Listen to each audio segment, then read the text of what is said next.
Anak, may bisita ka. Sino po, Nay?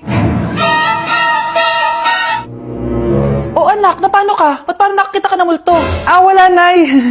Ma'am, kamusta naman po yung anak ko sa school? Isusumbong ko si Kyle sa inyo, ma'am. Ma'am, bakit? May ginawa ba siya? Yang anak mo kasi. Ano po, ma'am? Napakagaling, oo. Masipag at matalino yan sa school, ma'am. Opo, tama, Nay. Ay, buti naman. Akala ko kasi kung ano nang ginagawa nito eh. Kaso ano, ma'am?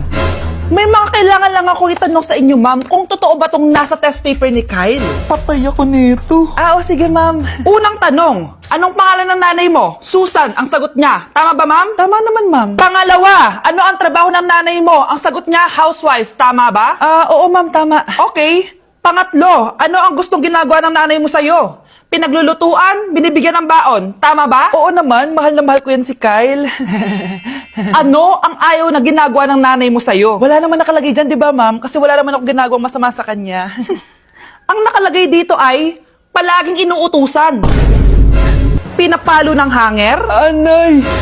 Binabato ng kaldero. Sinisigawan.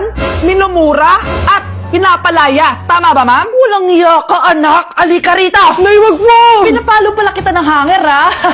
Halika rito, matatamaan ka sa akin. Nay, test paper lang yan eh. Ma'am, kumalma ka. Kumalma?